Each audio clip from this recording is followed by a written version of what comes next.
ফেসবুকে বর্তমানে ইনকাম একদম নাই বললেই চলে। এখন কি করার? আমাদের মতো যারা আছেন, যে সকাল দুপুর বিকাল রাত মোটামুটি ফেসবুকের পিছনে লেগে আছেন বা আমরা লেগে আছি, ফেসবুক থেকে টাকা ইনকাম করব, ফেসবুক থেকে অনেক ডলার ইনকাম করব, সেখান থেকে অর্থ উপার্জন করব, এই চিন্তা ভাবনা নিয়ে আমরা কিন্তু মোটামুটি ফেসবুকের পিছনে লেগে আছি। এখন ফেসবুকটা হয়েছে আমাদের নেশা এবং পেশার মতো। এইটার উপর আমরা কিন্তু অনেকটাই নির্ভরশীল। এতদিন ছিলাম আমরা ফেসবুকের স্ক্রল করার একটা যে ধান্দা ছিল আমাদের, বসে আছি ফেসবুক স্ক্রল করি, কিন্তু সেইখান থেকে আমরা কিন্তু ম্যাক্সিমাম মানুষই এখন চলে এসেছি ইনকাম করার জন্য। ফেসবুক থেকে কন্টেন্ট ক্রিয়েশন করে সেখান থেকে ইনকাম করব। এবং এই মার্ক জোকারবার্গ কিন্তু একটা বিষয় এখানে চালু করে দিয়েছেন এবং তিনি মূলত এই বিষয়টার জন্য দায়ী বলবো। কারণ তিনি গণহারে যেভাবে কন্টেন্ট মনিটাইজেশন দিয়েছে, এবং আমরা সবাই জানি যে কন্টেন্ট মনিটাইজেশন দেওয়া মানে সেখান থেকে আর্নিং। সেই আর্নিংয়ের পথ ধরেই আমরা কিন্তু ফেসবুক কন্টেন্ট ক্রিয়েশনে আসা, কিন্তু এখন দেখা যাচ্ছে সেই পরিমাণে ফেসবুকে ইনকাম নেই। মিলিয়ন মিলিয়ন ভিউ, অথচ 2 সেন্ট 3 সেন্ট 5 সেন্ট বা 10 সেন্ট এরকম ইনকাম আসে বা এরকম আয় হচ্ছে। তো এই পর্যায়ে আসলে কি করার? এখন যে বিষয়টা আছে, যারা বিগ বিগ অ্যামাউন্টের আর্নিং করে তাদের বিষয়টা একপাশে রেখে আসলে বলতে হয় আমাদের মতো যারা আছি, আমাদের সুন্দর সুন্দর কন্টেন্ট দিয়ে আমরা যদি ফেসবুকে আমাদের পপুলারিটি বাড়াতে চাই, বা ফেসবুকের মাধ্যমে আমরা যদি আমাদেরকে মানুষের কাছে প্রেজেন্ট করতে চাই, বা আমার ক্রিয়েটিভিটি আমি যদি মানুষকে দেখাতে চাই, বা আমি বসে আছি সেই শখটাকে পূরণ করার জন্য আমি যদি এই ফেসবুককে বেছে নেই, তাহলে আমাদের জন্য কিন্তু একটি পারফেক্ট মিডিয়া বা পারফেক্ট সোশ্যাল প্ল্যাটফর্ম হচ্ছে ফেসবুক। কিন্তু আমরা যারা এই মোটামুটি পর্যায়ে আছি, যারা একদম লো লেভেলের, এখন পর্যন্ত প্রথম স্তরে আছি, আমরা ফেসবুক থেকে ইনকাম করে সেখান থেকে আর্নিং করে আমরা আমাদের পরিবার পরিজন নিয়ে সুন্দরভাবে বেঁচে থাকবো, এই চিন্তা ভাবনাটা থেকে এখন আমাদেরকে সরে আসার সময়। আমরা ফেসবুকে এতদিন কাজ করেছি, চিন্তা করেছি যে পরিমাণে ডলার আসে, যে পরিমাণে আর্নিং আসে, সেখান থেকে আসলে কিছু একটা করা যেত যখন এই কন্টেন্ট মনিটাইজেশন ছিল না।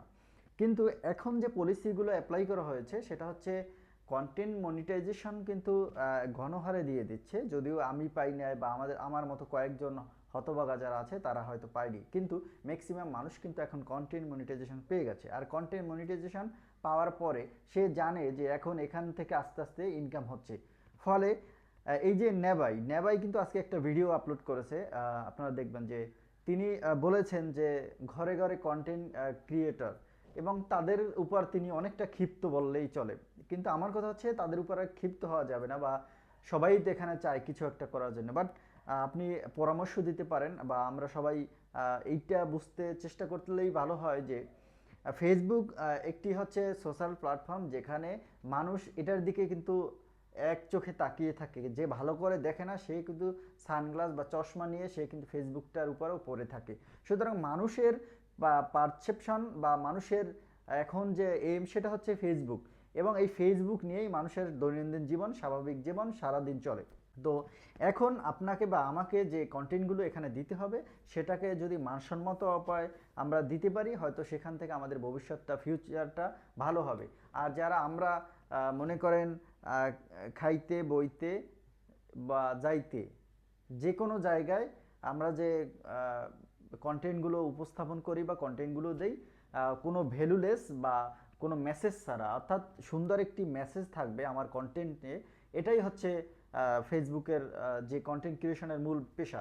সেটা হতে পারে আপনার ফানি হতে পারে, কষ্টের হতে পারে, আনন্দদায়ক হতে পারে, মজাদার হতে পারে, শিক্ষণীয় হতে পারে, যে কোনো একটা বিষয় নিয়ে। এখন আমরা যেটা করি সেটা হচ্ছে কন্টেন্ট, মন চাইছে একটা জিনিস ছবি তুলে বা ভিডিও করেই ছেড়ে দিলাম, এবং সেখানে দুই একটা ভয়েস দিয়ে দিলাম। এই এই বিষয়টা যখন ফেসবুকে শুরু হয়েছে, তখন মানুষের একটু ফেসবুকের প্রতি অনীহা শুরু হয়েছে।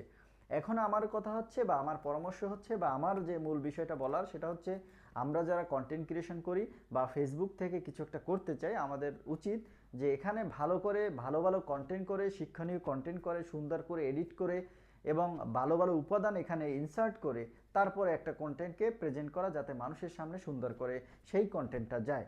তাহলে আমার মনে হয় নিজের ফেসবুকের গ্রোথ বাড়বে, ফেসবুকের পরিচিতি বাড়বে এবং মানুষের কাছে নিজের আমার যে একটা পারসেপশন, মানুষের কাছে আমার যে একটা অবয়ব, বা মানুষ আমার ফেসবুকটা বা একটা কন্টেন্ট দেখলে তার মনে যে দাগ কাটবে, তখন কিন্তু আসলে আমাদের সেই সফলতা। আর আমরা এখন গণহারে যেভাবে রিলস আপলোড দেই, ভিডিও করে ছেড়ে দেই, তাতে আসলে মানুষটা এই নেবার মতো কিছু মানুষ আসলে বিরক্ত হয়ে যাওয়ার এই কথা আসলে স্বাভাবিকভাবেই। আমরা তখনই দেখি যে আমাদের ফেসবুকের ফ্রেন্ডগুলো আমাদেরকে কিন্তু বেশি একটা সাপোর্ট দেয় না। সাপোর্ট না দেওয়ার কিন্তু বেশ কয়েকটা কারণ থাকতে পারে। এক কারণ হচ্ছে আমাদের কন্টেন্টগুলো তাদেরকে জ্বালাতন করে, বা আমাদের কন্টেন্টগুলো তাদের বিরক্তির কারণ। আর আরেকটা কারণ হতে পারে আমাদের সুন্দর সুন্দর কন্টেন্ট হয়, সেই কন্টেন্ট সে বানাতে পারে না, তখন সে একটু ঈর্ষান্বিত হয়। এরকম বিষয় থাকতে পারে। বাট আমাদের চেষ্টা করা উচিত সুন্দর সুন্দর কন্টেন্ট উপহার দেওয়া। তো এই 3-4 মিনিট এই যে বকবক করলাম, এজন্য আপনারা হয়তো বিরক্ত হয়েছেন বা অনেকে হয়তো কথাগুলো শোনেননি। যারা শুনেছেন তাদেরকে অনেক অনেক ধন্যবাদ, যারা শোনেননি তাদের কিছু বলার নেই। ধন্যবাদ।